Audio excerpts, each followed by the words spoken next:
Hey everyone, welcome to another episode this week.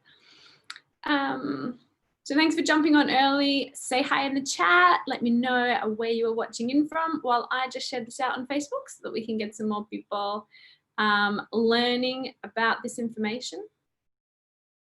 So say hi. I am all the way over here in Perth, Australia. Let me know where you guys are from, and then Dr. Bart will be on in just a few minutes.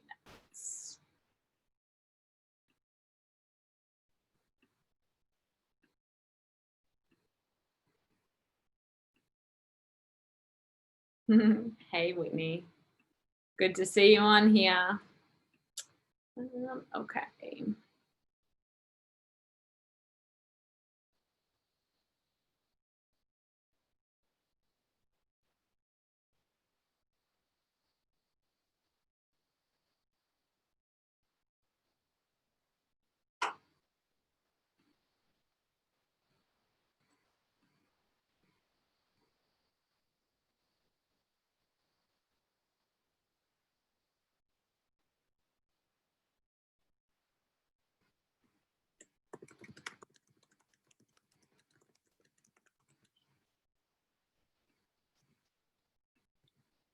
Okay, who else we got on?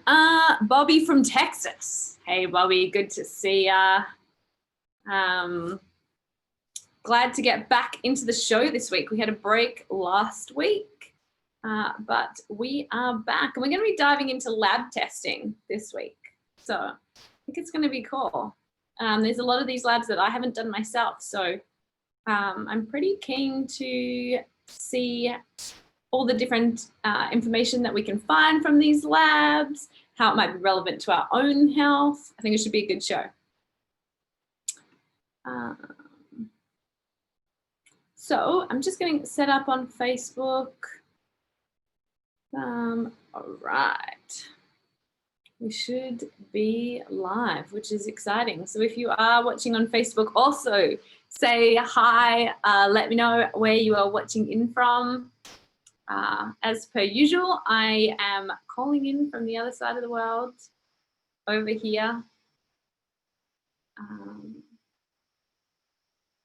Cool, and I think we should be live. Awesome. And Dr. Bart is in the house. How's it going? Yeah. Well, good to see you, Karen. I feel like I haven't seen you in a while. I know, we missed. I was just saying that to the people jumping on. We missed 1 week, and it feels like it's been ages. So I'm excited to jump back in this week.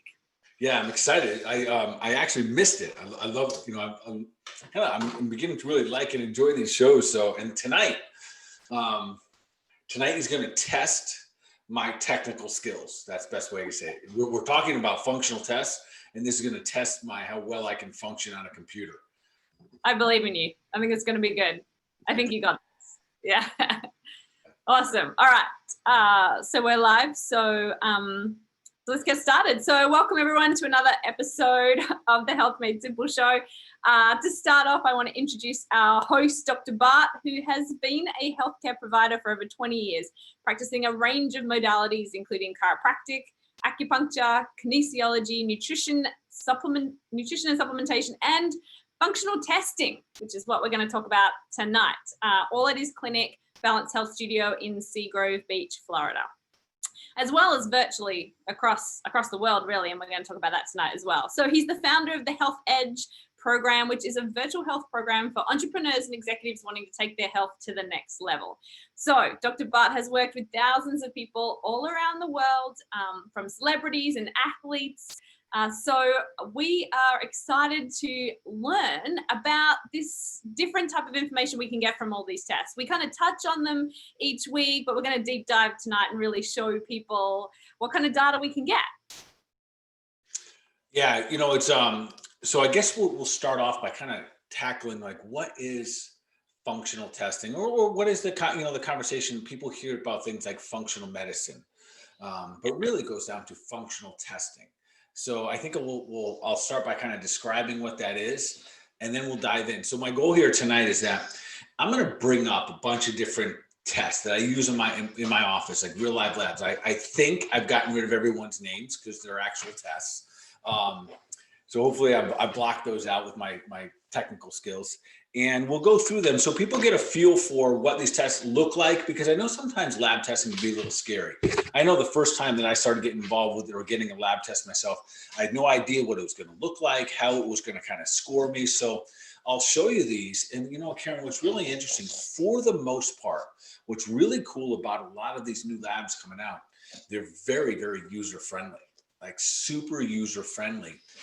You know, maybe not in so much like, now that I have this, what do I do? And that's where you get with your practitioner, but they're user friendly, so you can literally understand and look at them and say, oh, this is going on in my body. So the best that I can, I'm gonna walk through a bunch of those tonight. I think this will be super, super valuable. And I'm also leaning on the fact that I know that our audience typically is pretty well educated. And, you know, like they dig this kind of stuff, diving in a little deeper here. So even if you think, man, I don't even know if I have any interest in functional labs, pay close attention, because I promise you this, I'm going to be dropping bombs of just kind of value and like little tidbits of health. As we go through these, I'm going to show you how I think kind of, and all these little things and how important they can become, you know, to a practitioner like myself. Yeah, awesome. I love it. And I mean, you touched on what functional testing is, but how is this different from testing that they might go and get from their doctor, their family physician, or something like that? Yeah, so functional testing, it is different. And we'll talk about the different ways, because some of them literally get, when we think of lab work, most of the time we're thinking of blood work. Now, the biggest difference, because some functional testing uses blood as well. But the big difference here is, what is the kind of the goal and what are we looking for? So traditional, you go to your doctor, you get your lab work, you get, you know, your annual test, whatever. Really, the goal is to rule out disease. It is to either label it or unlabel it. You do or you don't. Yeah. When it comes to functional testing, the key here is this, and this is why I think this audience is going to dig this so much, that it is literally about looking at how your body is functioning and what function is, what it's causing in your body. So we have a root cause and a function, and then literally using that data to level up. That is the goal. So we collect this data of how the human bodies function with hormones, with, you know, all the different things we're going to talk about tonight, and then taking and creating strategies on how to level ourselves up. So that's the big difference. Diagnosis, disease; function, performance. Yeah. The big difference. Yeah. Now, And sorry, I was just going to say, if people are dealing with symptoms, though, they can look at these functional lab tests as well, right? and that's exactly what I was going to say. The beauty that, you see, the body never lies. So it's always telling us a story. So we can use the symptoms and be like, oh, maybe we should run this type of lab based on the history that we have, you know, that you have with your practitioner. And so I don't miss this tonight, I want to say this up front. We are not just our labs. It is so important that you develop a relationship with your practitioner. Karen, you and I were just talking offline here and talking about how incredibly important that how we move, how we eat, and how we think really determines how well you are, not a lab test. Now, that being said, this year, you know, 9 months, our thinking has been different. There's been more care. So those are the things, you know, we've had it in our clinic this last week, especially. We've had a lot of people that have just kind of hit the wall emotionally. And if we just see their labs and we don't see them for everything and everything about them and everything who they are, we're really not being the best kind of doctors, the best functional medicine or holistic doctors that we really need to be. So I want to make sure everyone listening tonight, yes, labs are part of the mix that give us an opportunity for patient and doctor really to find the best strategy to get you functioning at your best. Yeah, I love that.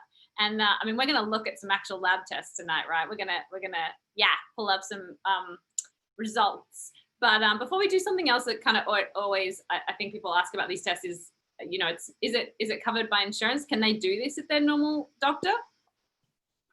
Typically, the answer is going to be no. There'll be some. I'm going to I'm going to like give some things about like your thyroid and stuff like that. And sometimes you can slide some of those in. The challenge here is this: is remember what we talked about: function and performance, function and causality, and those are not covered by insurance.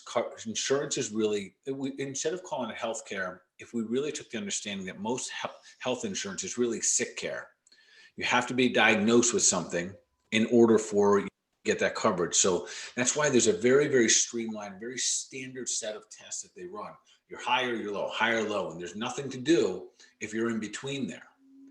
And that's a big difference also when we look at things functionally. So, well, you're close, we could always do better. Or you're a little low, we can always, bump that up. So typically, and here's the thing I would say, typically, no, they're not covered by insurance. Most of your traditional, family docs are not even going to have these tests available to them. They're not going to run them. A lot of them you can do at home, and I think that just answers the question. We'll leave it at that. Yeah.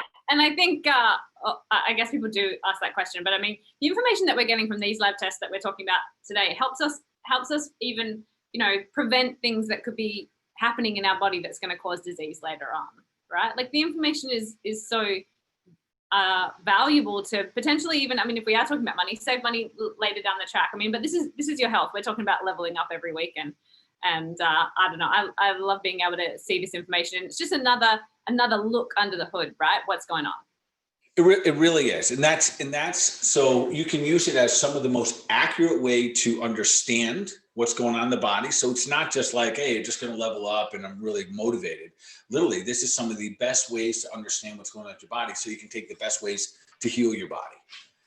And then on the next level, let's say you don't have things wrong. There's still tests that you can run to look underneath the hood and find out way in advance. So, and that's most of the time how I run it. And I use a combination of different tests, which I'll talk about. Some of these might actually be my labs. Oh, really? Okay. Nice.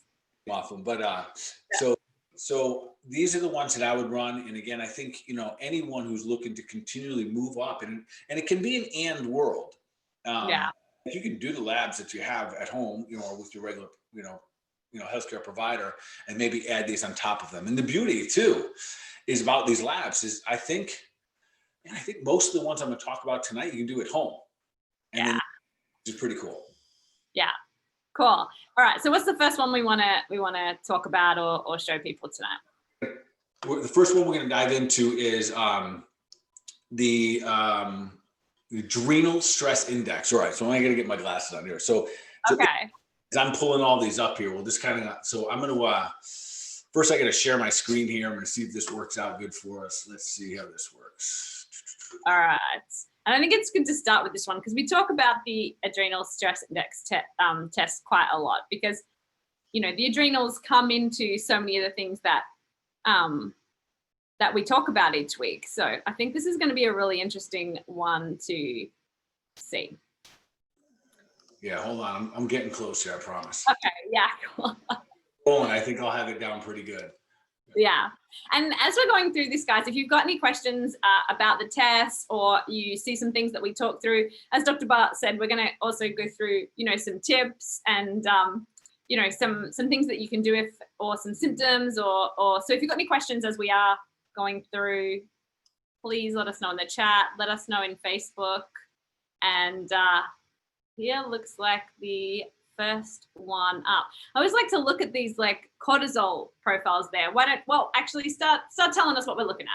Hopefully the audience can see. I know if you're looking on your phone, it's a little bit small, but you'll be able to watch this on replay. So I'm going to keep this really simple. So everyone just kind of look on the diagram on the right. So this is what we call an adrenal stress index. And many of you know, and I've talked about it a lot, your adrenal glands are glands that really, they are fight or flight hormones. They produce cortisol for you. If you run out of your stress hormones, you are left basically naked. You can't defend yourself, not your immune system. You can't recover your body after workouts. You'll start to get brain fog. You start to break everything down, including your immune system. So for me, as a practitioner, when I see people that have brain fog, they're starting to gain weight around their belly, they're fatigued, they're sleeping, but they're tired. They find themselves drinking more and more coffee. They've been under prolonged stress. This is one of the absolute first tests that I want to run. All right, so with that being said, take a look at it on the right. And Karen, you just let me know, give me a thumbs up if you can see this, okay? Yeah, we can see it. Looks good. Okay, awesome. So this is real simple. That blue line is the patient line, and that blue line should be up in the green, which means that this is just a clear visual of, is your adrenal gland producing cortisol? And in this person's situation, the answer is no. That means if a lion jumps out at this person, they're going to hesitate before they can run. That's fight or flight.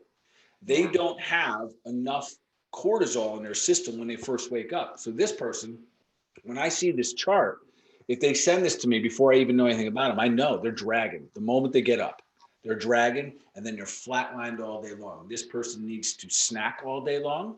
This person needs coffee all day long, and they're getting worse and worse as we go. And you'll see just to the left of it, that gives us kind of some inclination of just like where they are. Depressed, normal, normal. And they don't mean depressed emotionally, it just means depressed levels. So really right now, so what's interesting about this, clinically, this lets me know how I'm going to treat this person with adrenals. This is a scenario where this individual, we have to get the gland healthy.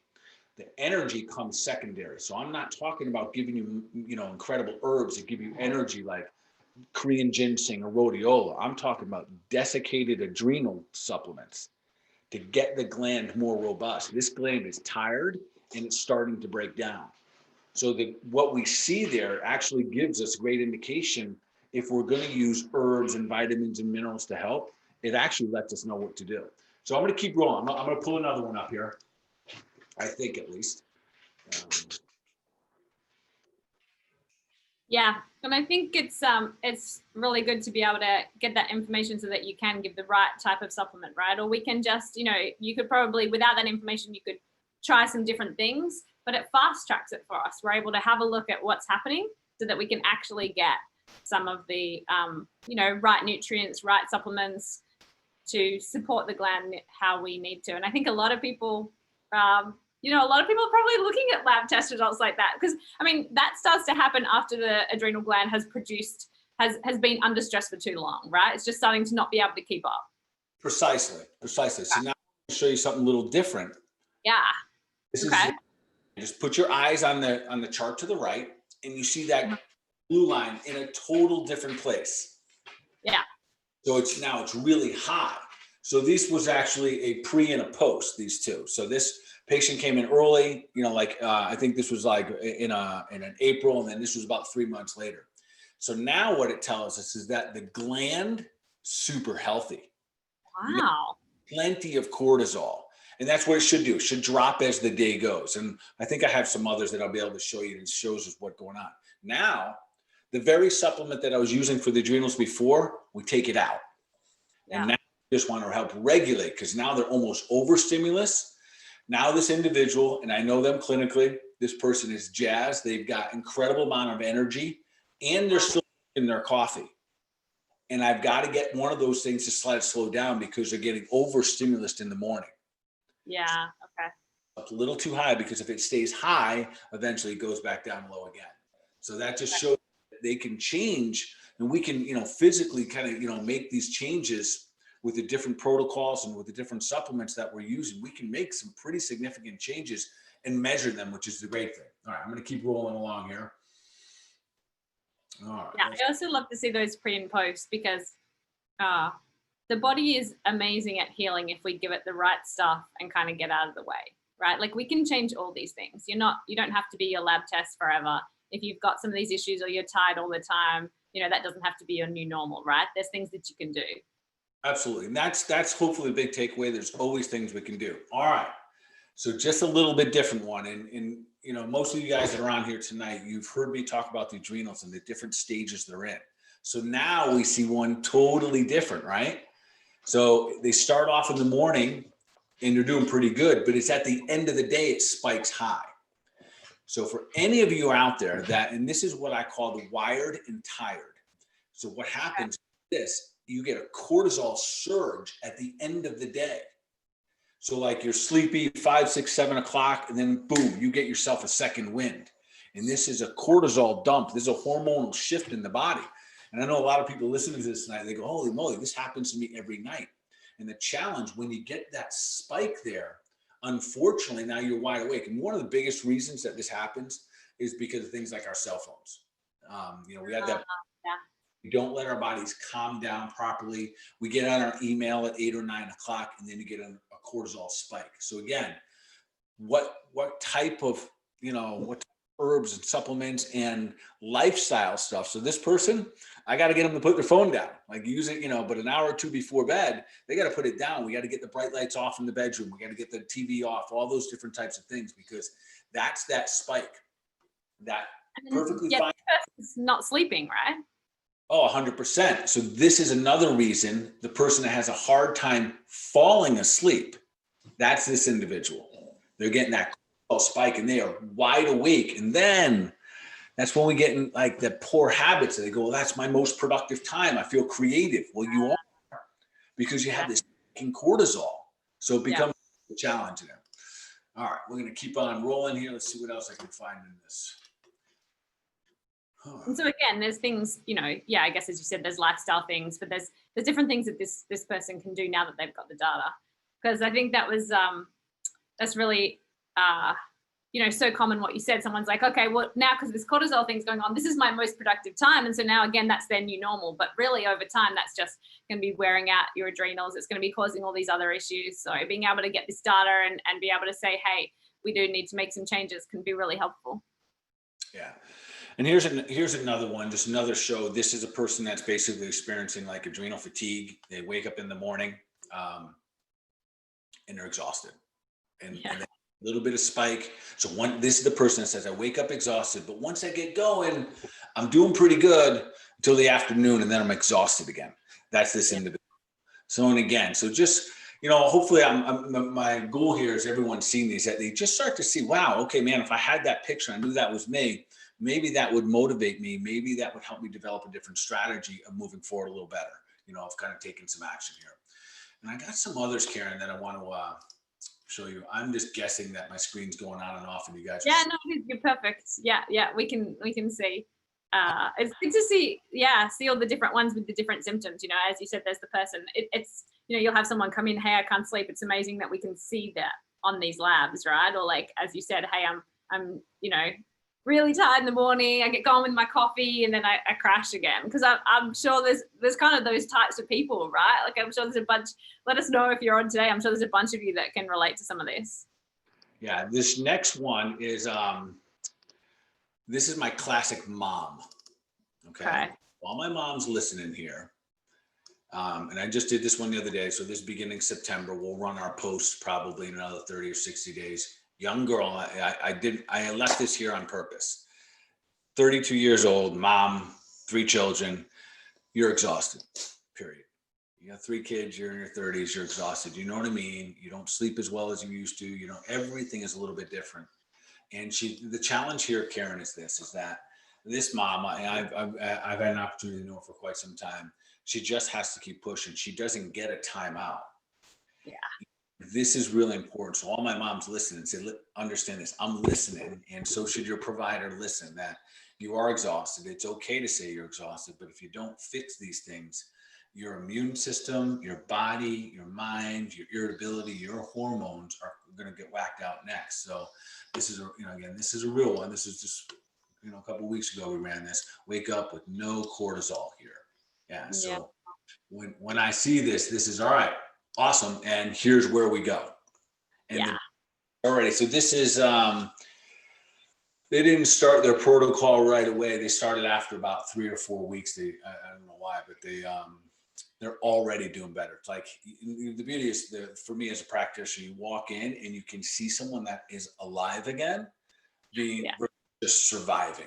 And I think we've all been there before, where we're just like, we survived another day, we're exhausted, etc. So yeah, I'm sure. For people, so we got a question on this one from Facebook. Just quickly, it was from Donna, and she says, is the adrenal test one that we can do at home, and how can we get these?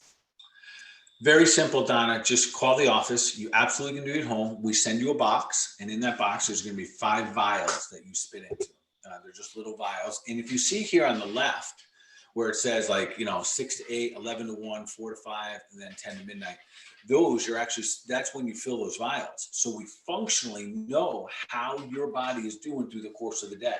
And then there's a 5th one in there that tests some other stuff. So great question. We can send it to anyone. It usually takes somewhere, the lab holds on to them for about 7 days to process them. Then we get the results. We call you. And then if you want us to review it with you, we sit down And just like this, we do a Zoom and we review it, determine what's the best strategy for you to level up, and there we go. Awesome. We've got another one from Jessica that says, can you show us what a normal one would look like? What does a normal test look like? I think so. Give me a second here. I think I got something relatively normal here. If not, I'll go back to the green there. I want to show you one, Karen, that it's part of this test. So when I run the ASI test, I also get to check some other markers. And this is very important I can test hormones at the same time. So I can measure testosterone and progesterone and estrogen, especially E2. So the next one I'm going to show you, if I can find it, is one I ran recently for a lady who is, I believe she's in her 50s. She's using HRT, hormone replacement therapy. And our conversation was, okay, listen, if we're going to do that, awesome, great, that's your decision. Now let's be smart about it. Let's measure how much is building up in your body, so then we can decide if you need to make adjustments in your dose. You can go back to your doctor and say, hey, it's too high or too low. I can't emphasize this enough. Listen, we've done our show on hormone replacement therapy, and a lot of my clients know, listen, I don't care if you're on it or not. Either way, I'm going to help you create a strategy to make sure that you stay safe and healthy through it. So let me see if I can bring this guy up. And if all this is working, I'm pretty proud of myself right now. All this has been working, so I'm proud of you. I'm proud of you too. Again, I left some of the patient data here just so we can see. Again, we just ran this. Well, that was pretty recent. So 10/2, right? What is it? So about a month ago. Yeah. 5-year-old female. And what of note here, Karen? So this is the same test, the ASI test. I put a couple extra boxes depending on what the patient presents with. We measured testosterone, normal. Measured progesterone. Look at that number right there, 670. She is postmenopausal and she's on HRT, so that range should be maximum 300. So she's over double. And this is how this happened. So let me explain how we really took this test. She wasn't stressed out. She wasn't necessarily fatigued, but I knew she was on the HRT, and she said she's been gaining weight. But it wasn't a real typical adrenal case where there might be too much cortisol. So we said, let's run the test. Let me find out if those hormones are building up. If progesterone builds up in the body, you will gain weight. If you take the same amount of estrogen day in and day out, it's just the body. It's not the way it's designed. So because hormones are endogenous, they come from the inside out. In all of us, no matter where you are in your life, you may be post-menopause, they're still based on the simple law of supply and demand. So for example, if I go lift weights, my body goes, man, we need more testosterone. So my weightlifting makes my body produce it. If I don't weight lift and I just take testosterone, I will build up too much in my body and it'll down regulate. So in this scenario, so this is perfect. She was really not that much wrong other than she was gaining weight on her hormones. She's been on these hormones for a little while, and her progesterone is at a double the rate that it should be. Now, what's interesting is that this did not show up in the blood work. We needed a function. It doesn't show up in the blood work. So she had progesterone tested in her blood work, but it's showing up differently in the blood work to the saliva. Oh, yeah. And that's a very interesting thing. So I often will run both. So in this particular scenario, I wish I had I run a female panel, which we've talked about on the show before, or a male panel. And I like to run the hormones, saliva and blood. The saliva, the saliva is much more functional. Your hormones that are in saliva are a better measure of how well they're working in the body.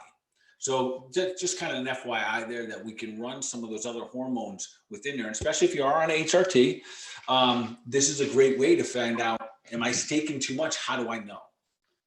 All right. Yeah. All right. I think I had one or two other things I want to show from there. Oh, yeah. There's another really cool thing here.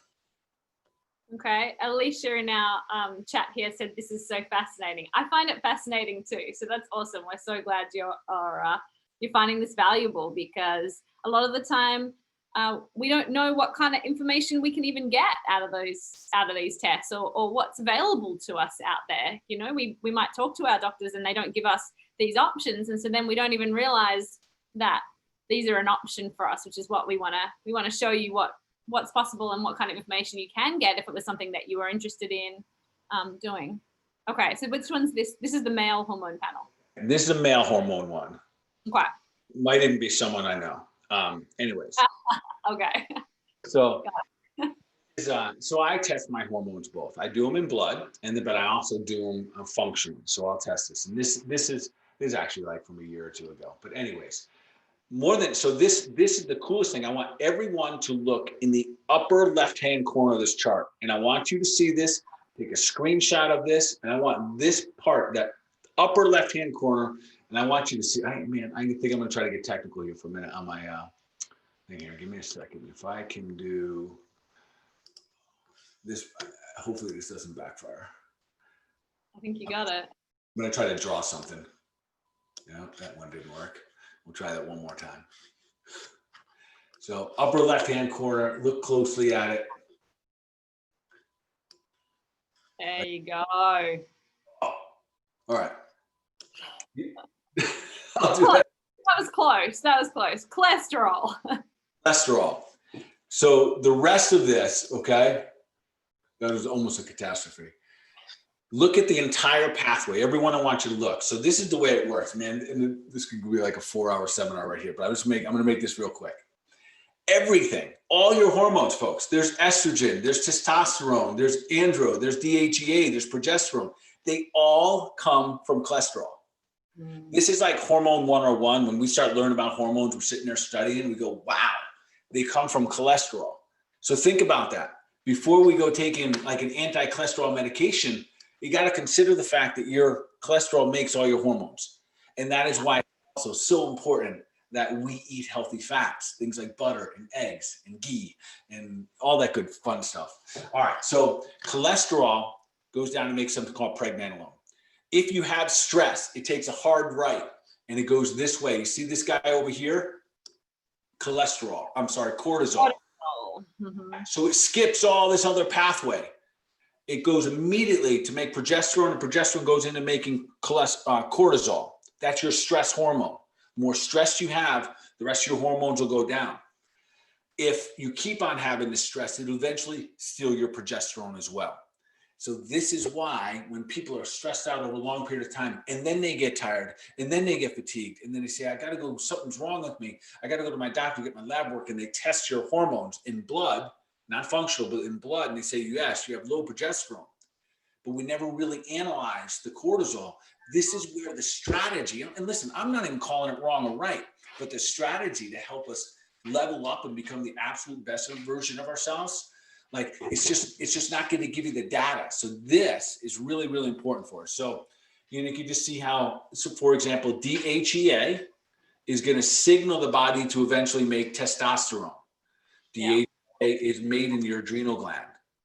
So the adrenal glands are important for us, but if they're making cortisol, you don't make DHEA.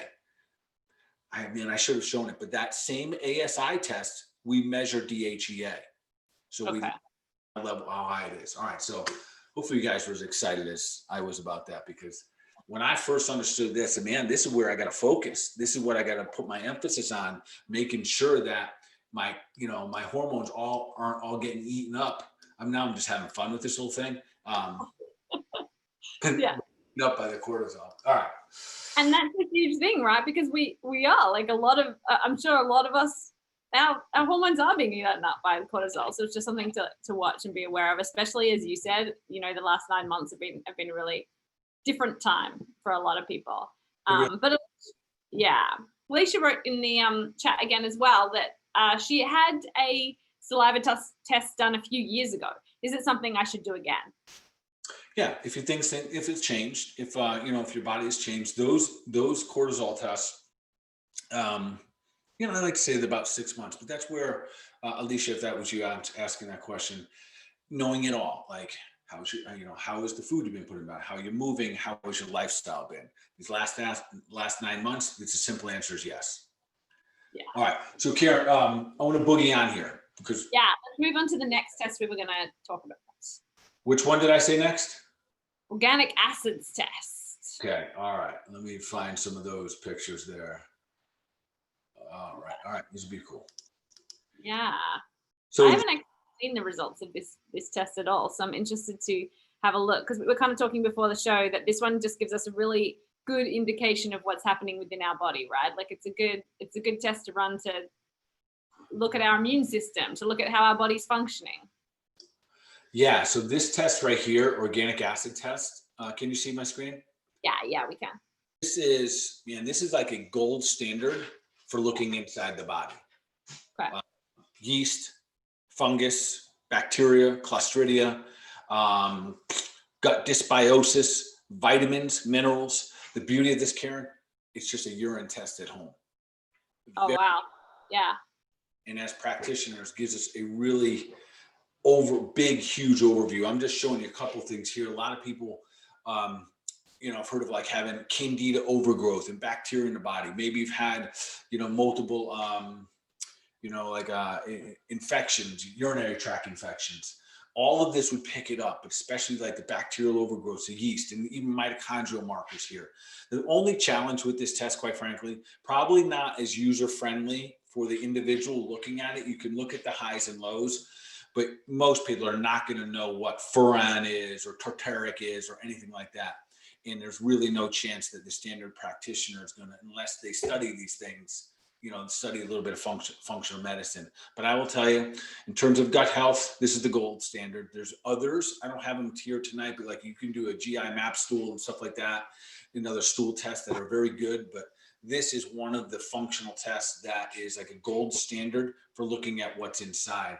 I'm going to grab something. I think I have another one just to show you.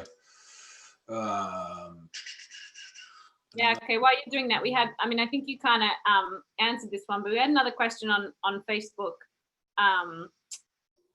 Let me just pull it up. Sorry, yeah, how frequently should these saliva tests be done? Should you have this annually or only if your symptoms change? This one is really something I think it's more symptom orientated. And what the symptoms we're looking at is fatigue. The symptoms we're looking at prolonged stress. It could be sensitivities to like emotional changes. If you're in perimenopause and your body's going through a lot of change, real important there as well. But typically a little bit more, I'll go back to when I usually give this to a patient, most of the time there's a fatigue orientation there, but not always, just like the one I just described here. If you're on, hormone replacement therapy, knowing on the inside what your body's doing, building up. So I don't necessarily have a rule with this, like I might have with the blood work for my like liver enzymes and white blood cells once a year. That's an annual test. I don't necessarily say that something like your adrenal test has to be a once a year type thing. All okay. right. Since before we just get into this one, just because we got one more question on the other one really quick. Just that Tracy said, I've heard that the DHEA supplements are not the best, but I don't recall the reason. Is this correct? It is correct.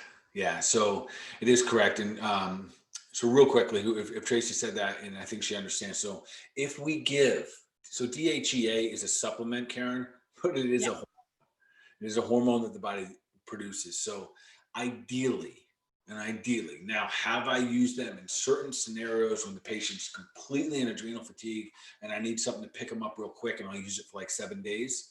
I've done that, but most of the time I'm leaning away from DHEA and I'd rather get the gland robust, both the inside and the outside part of the gland. And that's what we can do with different like glandulars and stuff like that.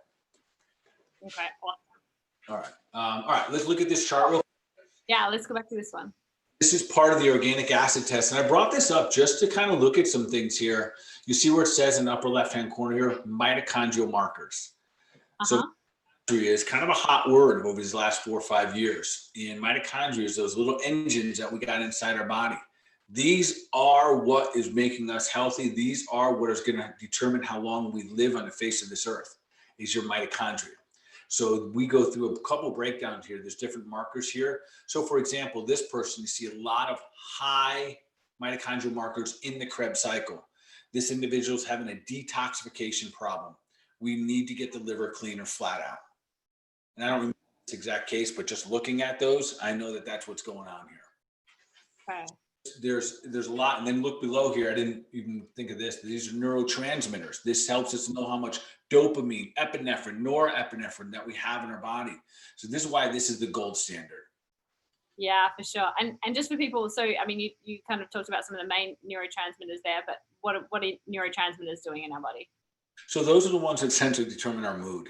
So Yeah. like makes us happy. If you don't have a lot of dopamine, there's a good chance that you will then start to I'll give an example, Karen. If you don't have enough dopamine, one, you'll start to get depressed. The second is that you will try to find happiness through food. You will know now not to eat food and you can't stop because you try to get sugar, bumps dopamine. Every time we eat, that's one of the reasons we eat carbohydrates and sugar, gives a little dopamine rush. If you're going low on dopamine, this is one of the things that happen. We start to just keep getting addicted to our sugars. And you might be a very intelligent person and know a lot about it, but just can't seem to quiet the beast inside that keeps telling you to drink that or eat that stuff. And then if we know our dopamine's low, is there things that we can do? Oh yeah, absolutely. That's where like very, very specific type of minerals, yin minerals are very good here, increasing the fatty acids for the brain, making sure that we're eating the foods that are very healthy for our brain. Amino acids are very important. One of the big challenges with the dopamine, things like dopamine and serotonin, most of those they begin in the gut. So that's why this is so helpful. And that's why neurotransmitter tests with the gut tests simultaneously becomes so effective.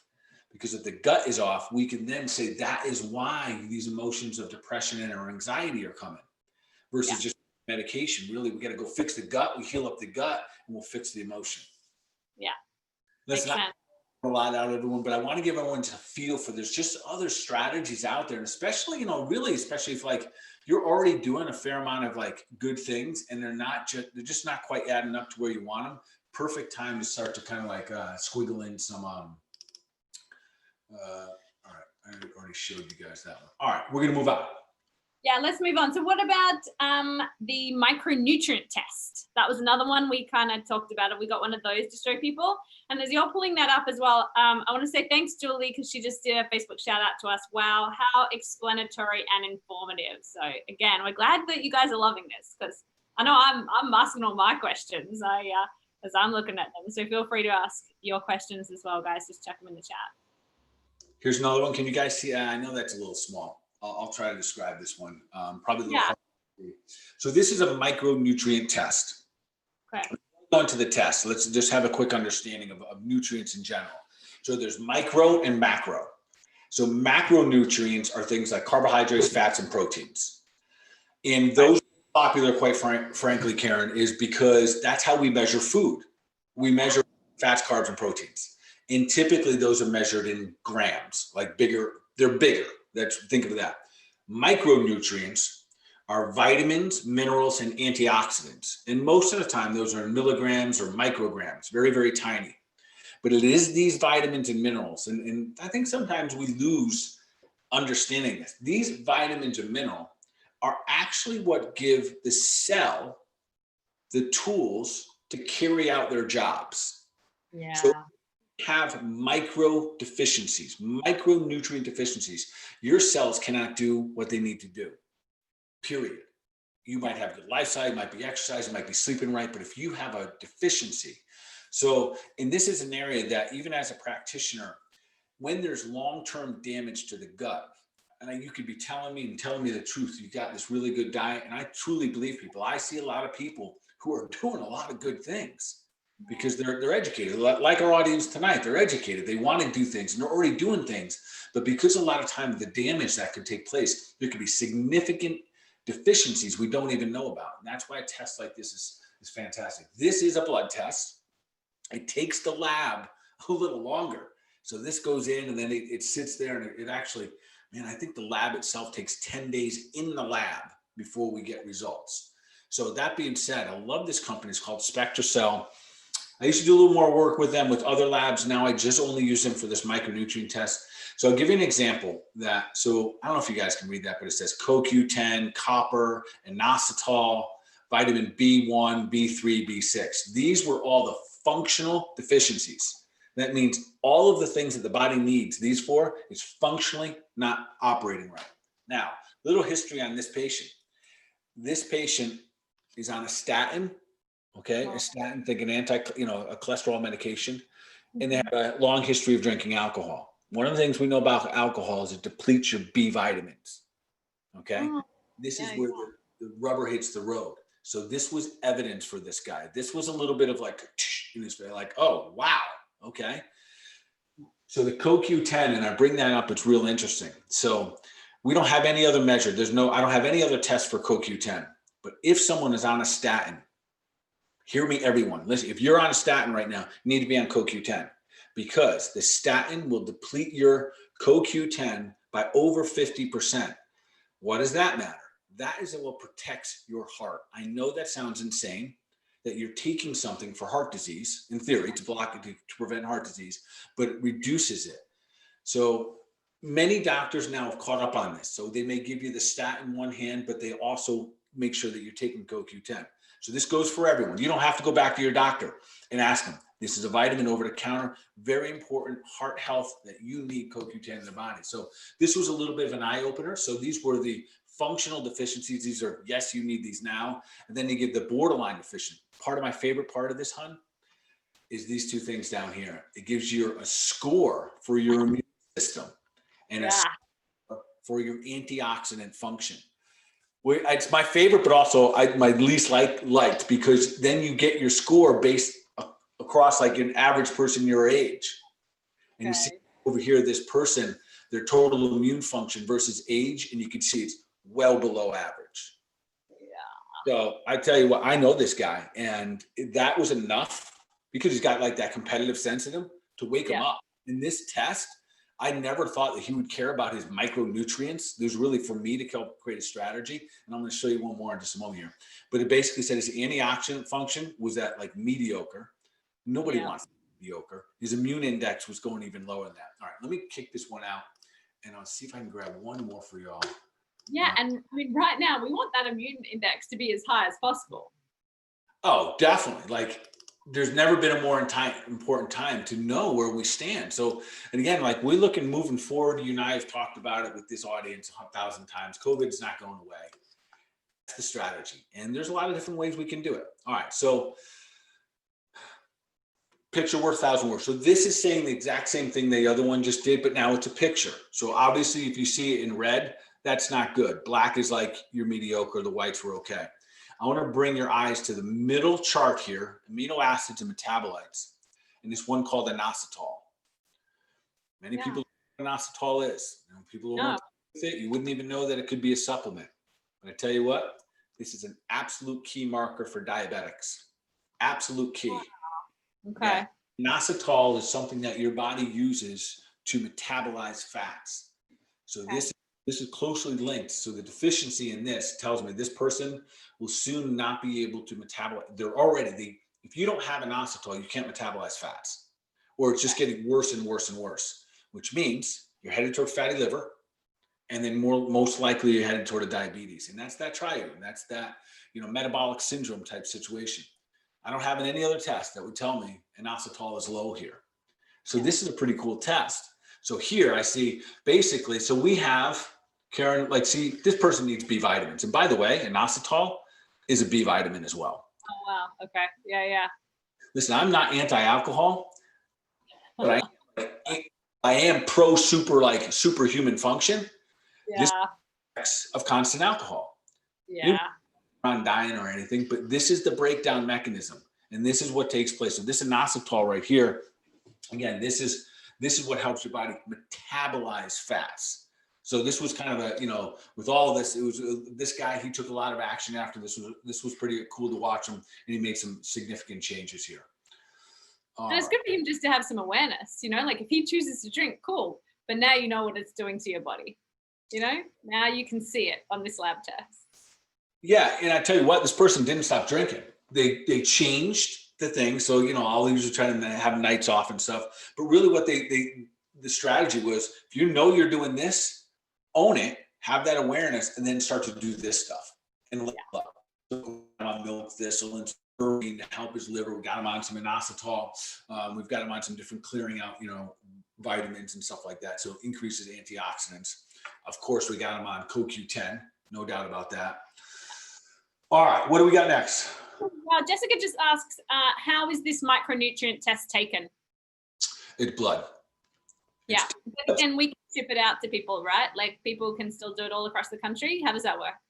So this one, literally, we send you a kit. We send it out to you, go to a blood draw place.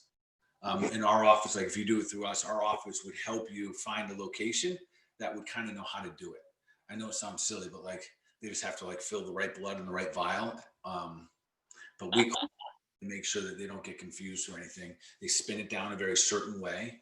It's things I don't know. And then they send it back to them. Okay, awesome. Okay, well, the next one we're going to look at is food sensitivities. Do we have a food sensitivities test? Because that's one people talk about a little bit more these days, especially they kind of just think about some of the big ones, am I gluten or dairy? But we can look at a whole bunch of food sensitivities, right? Yeah.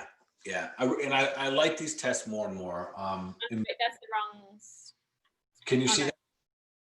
Oh, yeah, you're good. Sorry, yeah. So with the food sensitivity test, it's nice, good data. That's what I'd say. But I recommend this for everyone that you're thinking about taking a food sensitivity test. Clean your diet up first. Don't waste your money. Literally, don't waste your money. It's a very simple test. It's a blood blot test, spot blot. You prick your finger, put on 5 little spots, send it out in the mail. That's how easy it is. So the nice thing here too is we can look at this, and this is one that, obviously you can, a lot of self-interpretation, but I want to bring a couple up here so you can start to see some patterns here. So this individual, I know this guy, so the red, obviously these are things, they got to go. Yeah. You got to do these, keep them out of your diet. Usually people say 30 days. I'd say at least 60 days, because at this point, your body's having an adverse reaction. And Karen, there's a difference between a sensitivity and an allergic reaction. Yeah. Allergic reaction, you have like an autoimmune kind of response to it. That's a hyper, immune response. That's the individual who has a peanut allergy. That's not this. This is you developed a sensitivity because maybe you've had too much of this food. Maybe you have broken down your micronutrients and your cells can't do what they need to do, like break down other nutrients. So there's all different reasons here. I would say right now, clinically, I think the biggest reason where I'm seeing more and more food sensitivities is flat out because of GMOs. Yeah, okay. Into body are down-regulating the cells, meaning they can't absorb the nutrients, so your body has an immune response to something that you used to consume easily and readily, and because of the toxicity of the body, of the cells, now you're developing a sensitivity. All right, so you see in the middle here, rye, wheat, raspberry, spinach, tomato, coffee, bottom, pineapple, and corn. So sometimes this data would be good. Like if you just like every time I go to Mexico, I don't feel good, but I don't know why. And you'd be like, oh, there's tomato there, there's corn there could be rice there, and you're like, boom. All right, let's just try skipping, Mexican food for a couple of weeks, and then you can just make, that's how we adapt, adjust, and execute. Like that's the beauty of sometimes having this. So I want to drop this one real quick, and I want to show you another way that let's see if I can find it. And for these, eating more of these foods that our bodies are having a sensitivity to is causing inflammation in our body. Yeah, and the thing about that, Karen, is that it often doesn't show up as obvious as we think. It might just be the next day. You just don't feel good. You're just like a little more exhausted. You're just a little more tired. You're run down. You got a little brain fog. They create inflammation, and those symptoms, that's what's happening. But they could be good food. That's the challenge. All right, so this is the one. Yeah, this is the one I just ran. So now here's what's really interesting. You just step back and look at the categories. Okay. All right. So this dude, absolutely 100%, all grains gone. Yeah. So we see here with millet and oat and rice and rye and wheat and then whole wheat, like the whole category. It's got to go. Yeah. And then here you see some of the fruits. What's this category in here? You see some of the vegetables. Nothing else really jumping out at me. So no big deal. But in terms of this guy and knowing this person, they didn't eat a lot of bread, but no doubt about it, this was happening 3-4 days a week. And if that happens 3-4 days a week, you're always going to be exhausted. You're always not fighting inflammation. Mm-hmm. All right. So I'm going to show us another one, I think. So same test. Well, different person, same test. All right. So this time the red's up here, and then we have a couple yellows. Okay. So this person straight up gluten, wheat, both whole and gluten, wheat, and then down here, cow's milk, rye, and shrimp. So kind of random, right? Down. And I'm going to show you why I'm showing you that one.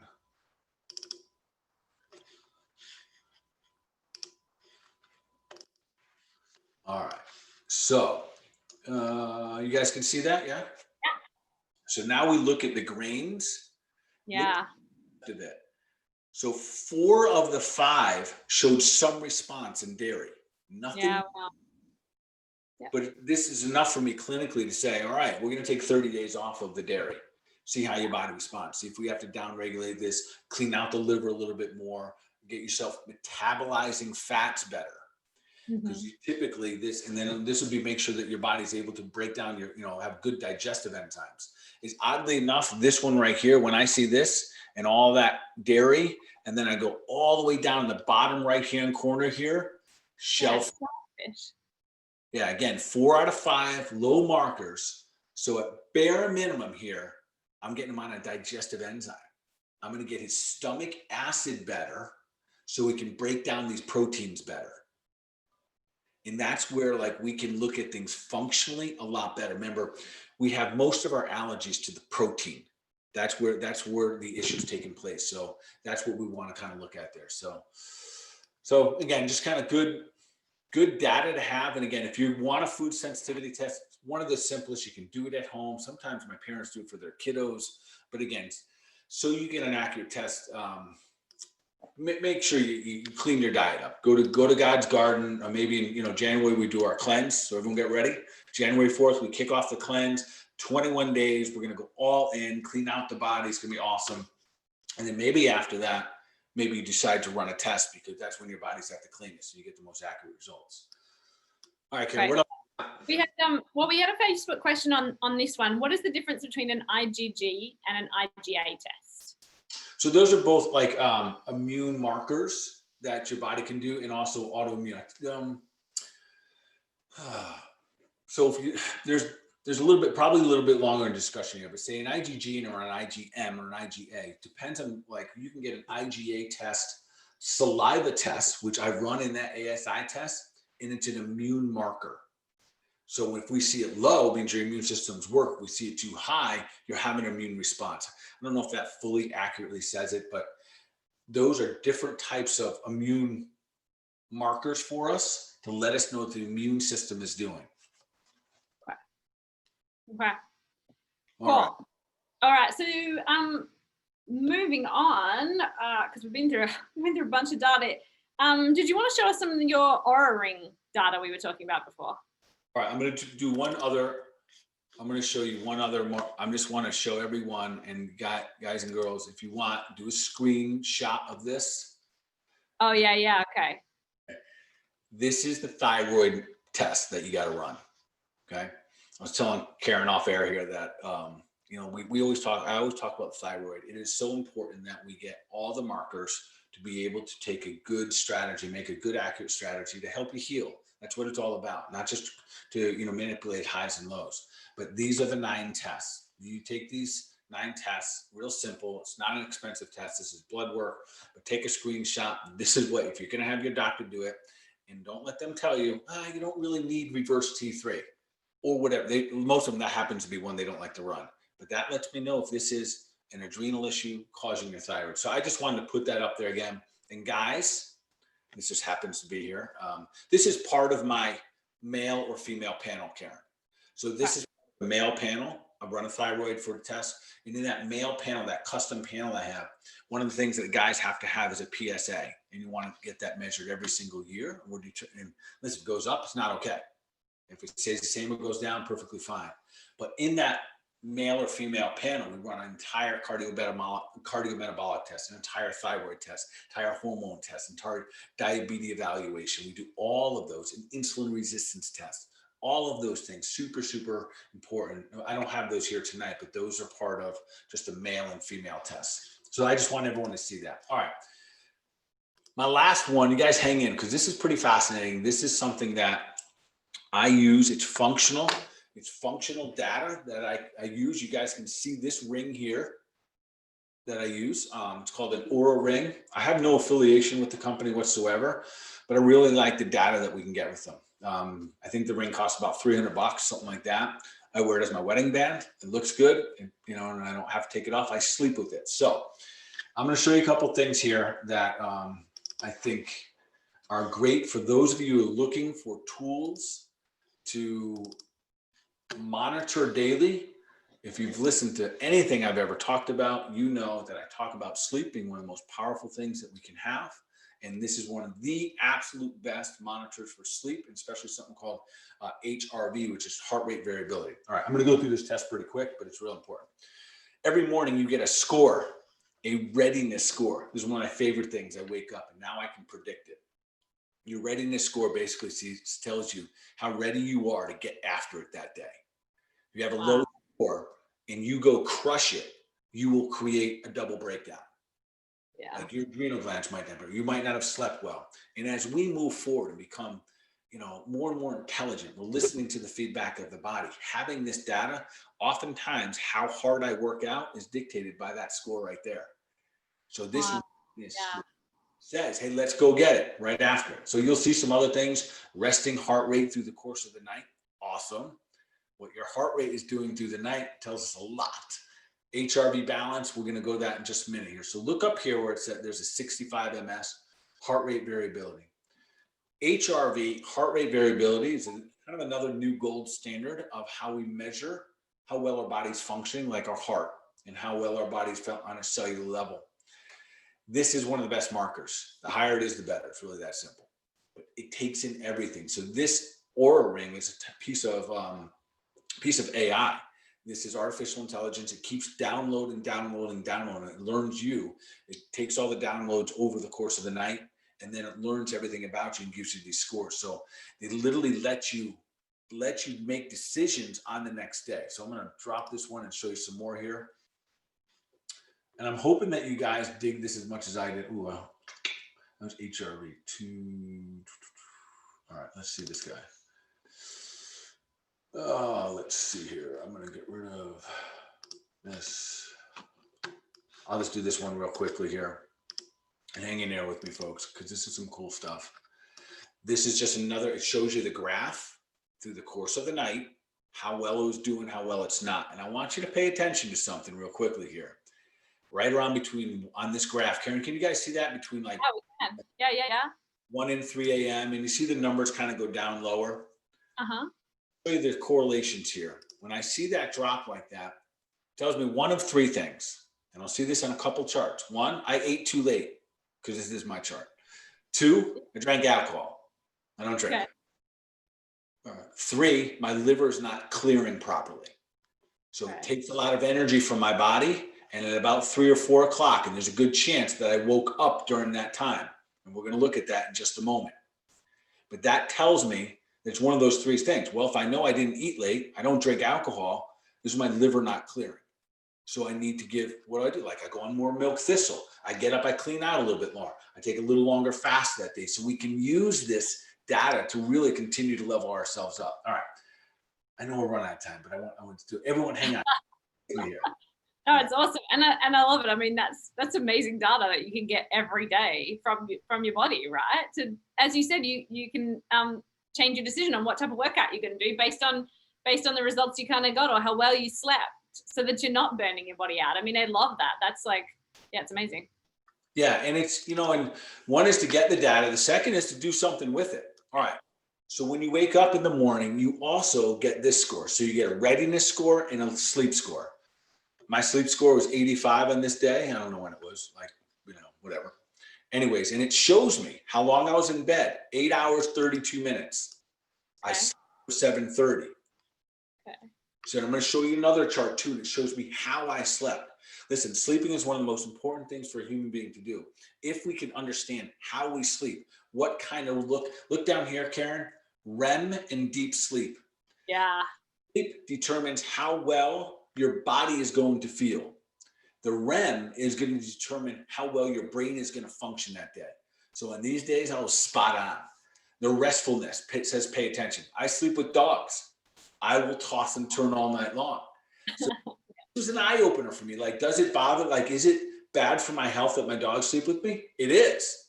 Like, do I stop doing it? No, but it is. It's got some other benefits, right? It's got some psychological benefits too. All right, let me stop that one real quick, and then I'm going to grab this one. All right.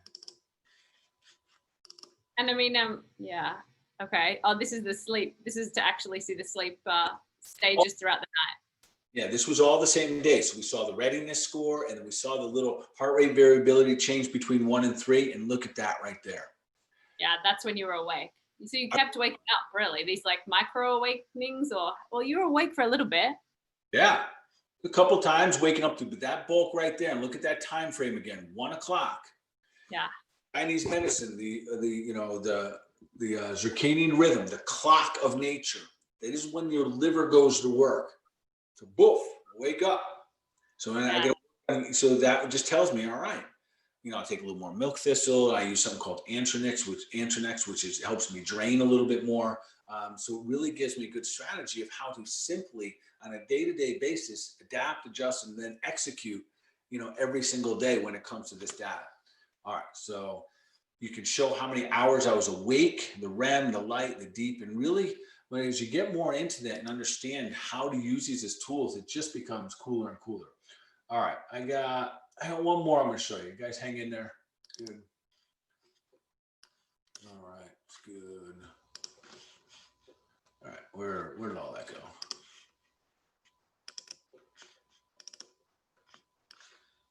Oh, you can see that one.